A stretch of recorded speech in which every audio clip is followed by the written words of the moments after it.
Hey everyone, and welcome back to Master Site. Today I have a Bugeater preview for you, and we'll go over my Nightstalker list that I'll be playing at the event.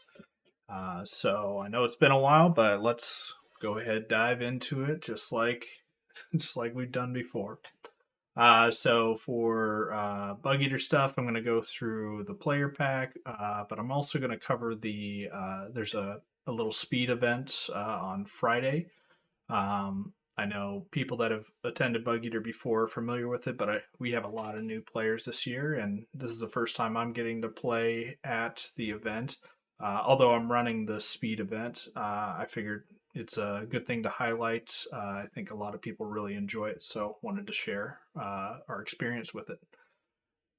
So yeah, let's go ahead dive into it. So quick little player pack. It's really straightforward, simple, but three games Friday evening, and it's a system where the clock that you have will decrease in each round that you play. So we start around 6 o'clock, and then the three games you play, you're playing on a 4x4 table, 1,200 points, and you know exactly which scenario you're playing each round. So there's no surprise there. You can, prep for it, understand exactly what you're getting yourself into. So you're playing invade, dominate, and then kill, which is kind of modified based off unit strength. We'll get to that. But yeah, first round you start with 20 minutes on your clock. Second round you only have 15, and last round you have 10 minutes. You're playing kills, so you shouldn't need more than that anyway. And then, yeah, we just tally up scores real quick and hand out a couple of awards. There's only two awards we do for this event. It's the first overall. There's no paint, there's no sports. It's just strictly battle for this one. So first place, and then also there's an award for whoever has the most time left across all three of their games. So if you get tabled, you have a lot more clock left than your opponent probably. But yeah, so it's kind of a fun side thing to try and go for if you're not winning type thing. So but yeah, 4x4 table, chess clots obviously are mandatory. Unit strength kills. So this is based off the amount of unit strength that you've routed from your opponent. So it's possible that you have routed enough unit strength that even if your opponent tables you, you've won the scenario, even though they've killed your entire army. So um, yeah, it's one of those where typically very elite armies. I've seen like a 4 or 5 drop army. Uh, a lot less things to worry about in a speed event, and so it sometimes has uses here. So, uh, but yeah, 1,200 points. Normal rules. No, we did add a no living legends are allowed. That includes any living legend upgrades, spells, formations, things like that. So first time we played it, the things that stood out were like the Shobix, the Julius, things like that were extremely potent and powerful. So we've just reduced that because we don't want to see, a bunch of those. So this opens up some of the things. So yeah, and then basically, if you win your three games, you're likely winning the whole thing. We typically have between 12 and 16 players playing on Friday night. At least that's what it's been the last couple of years. So, and then you get more points for attrition. And yeah, super simple. So, uh, yeah, it's always a hit. People have a good time. We just turn around quick. So it's almost a race. How fast can we get done with the whole event? And I think people that play it and understand what they're getting themselves into really enjoy it. So looking forward to that. Yeah, so this is the normal tournament, the 5 game tournament pack for Bug Eater this year. So, for those that don't know, Bug Eater has a history of a unique or special unit or character or monster, something that's different, and it changes every year. So typically, it's we've had it where we've had year of the dragon, we've had year of the old man or wizard, we've had year of the bard, things like that. This year, it's the year of the titan. And so there's going to be a special Titan and rules with that you get to customize. So we'll cover that in the pack as once we get to it. But yeah, Bug Eaters out of Omaha, Nebraska. For those that don't know, it's a charity event for the local high school. There's debate and drama kids that are there helping set up tables, and they usually run like a concession stand as well. So they're donating their time to help us with the management of the event, and then a chunk of the proceeds, a portion of the event money goes towards the kids. So we don't have to pay for a venue. Instead, we make a donation to the school and those clubs. So it's a really great event for that, if nothing else. But yeah, 2025 Year of the Titan, pretty standard. No command dice, no allies, -1 with withdrawal penalty. Typical schedule, but one thing that we've always done is we've shrunken or almost eliminated the lunch on Sunday. This helps for people that are traveling into town or trying to catch flights on Sunday evening, which we have several people doing that this year. Helps us, shave off some time, opens up a larger window for people to get home in a more timely manner.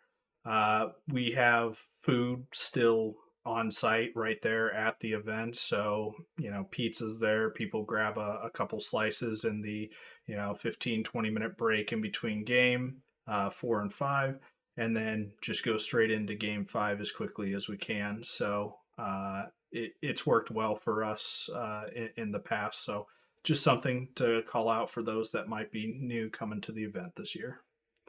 65-minute clocks for each side, pretty typical. Army composition, all that's the same. 2,300 points, obviously. So the Titan. So for the 2025 Bug Eater, all players get a free Titan. Titan's base stats are listed here, and then there are customizable options that you get to choose from. So essentially, there are point values for those options, and you have a total of 6 points that you can spend to acquire any of these special rules. You cannot choose the same thing multiple times, so I can't sit here and pick unit strength 6 times and have a unit strength 8 Titan. You can pick it only once, but you can pick unit strength, you can pick crushing strength, you can pick heal, you can pick multiple number ones, just not the same one, and so on. So, yeah, lots of really interesting options and builds for this. I think a lot of people are, having fun with the possibilities. Um, and I think I like this one as well because there's no clear this is the most powerful build. There's a lot of synergy that you can do within the options themselves, as well as combining with your army naturally. And then you can also theme it pretty well with any army. So that's more of where I'm going to be building my Titan. I'll be playing Nightstalker, so for me, I'm going to be using a Shadow Hulk to represent my Titan. So my Titan's going to have Stealthy, and I'm going to take Wind Blast 6 because, well, those just kind of fit with Nightstalkers. And yeah, so and I'm pretty sure the other 3 points I'm going to use is for the rampage here. So one fun thing is that people were claiming or saying that when we had rampage and slayer options, just like the normal giant does, almost everybody takes the slayer because if it's the same dice, slayer's almost always better. So a little test that we've done here is we've actually doubled the amount that Rampage gives you on each side. So Rampage D6 versus Slayer D3 and Rampage 2D6 versus Slayer D6. So and these are cumulative, so you can take the Rampage D6 and the Rampage 2D6 and you can get 3D6 Rampage total. So that is something you can do. They are not the same ones, and they are a plus to the Rampage, so they're not a set value, so they do stack. So for me, that's what I'm going to do. I'm going to do some rampaging, so I get an extra 3d6, and I'll be stealthy, and I'll have some wind blasts because why not? It's fun. So, yeah, and then forceless, yada yada, all the stuff that are in the packs and everything. But yep, sports scores, so on, so on. We're playing blackjack. To do so.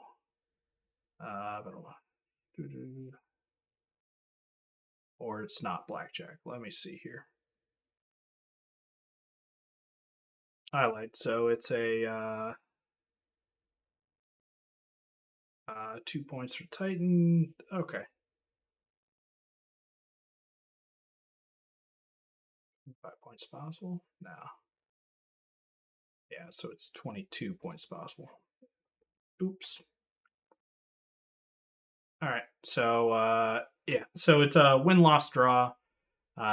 Attrition is just cumulative or additive. It's not differential. So you only get positive, and then the Titan is just a flat extra 2 battle points. That it's not kill points or anything. So yeah, so that is that. So you have a possibility of 22 points each round, 15 for a win, 5 for kill, and 2 for killing the Titan. Yeah. So, oh, I see what happened there. That's what it is. Okay, that's right. So it's kind of laid out weird. So victory, if you have 5 victories, that's 75 points. If you've killed the Titan in all 5 games, that's 10 points.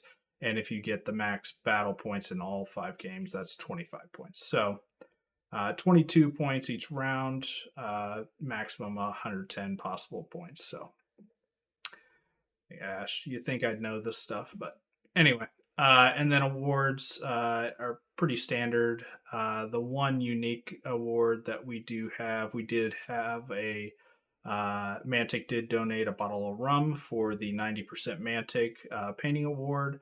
And then we add in a unique award just for the favorite Titan. So it's kind of like a player's choice just for the unique character of the event. So everybody's Titan will be on display and voted on.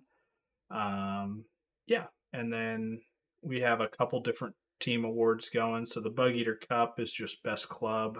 It's top 3 overall. There's a pig trophy, which is basically a regional rivalry between the mountain and the Midwest.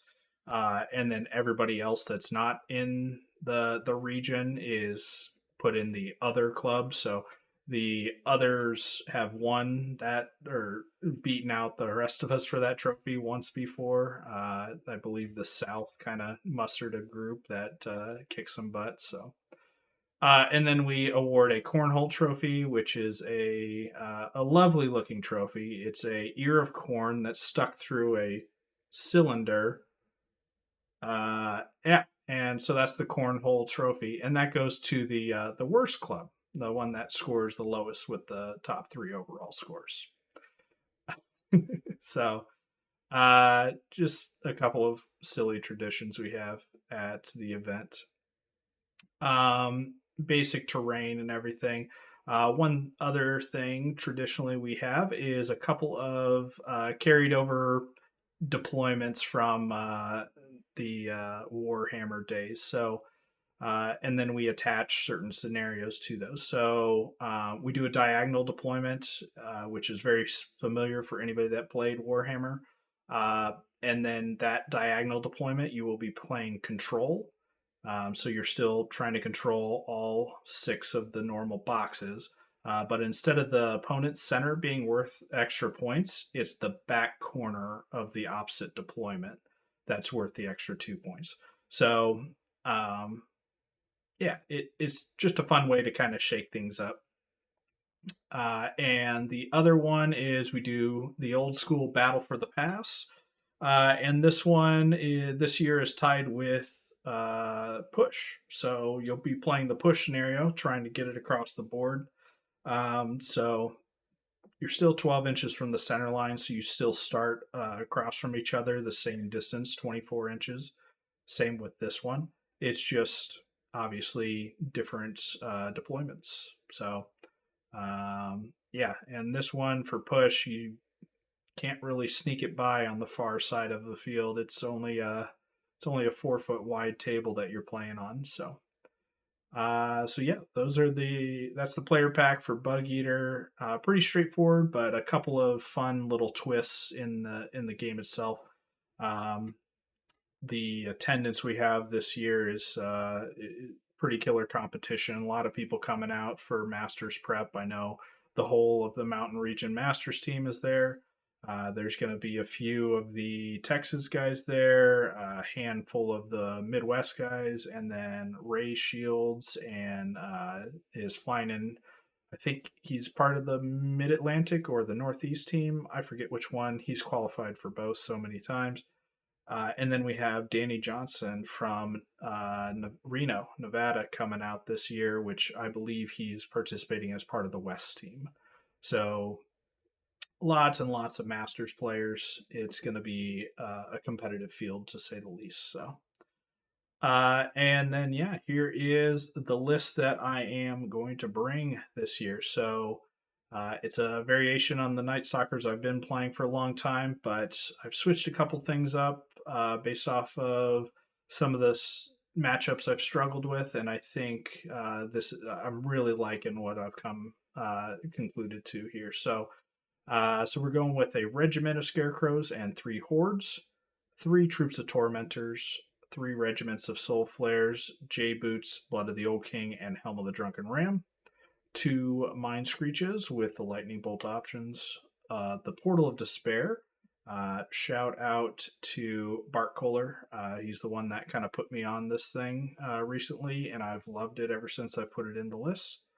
I have 2 Butcher Flesh Rippers, and I have 2 Dread Fiends, one with Trickster's Wand, one with Blade of Slashing. So I'm maintaining my 17 drops, and I have 28 unit strength, and everything in the army scores just how I like it. So, yeah.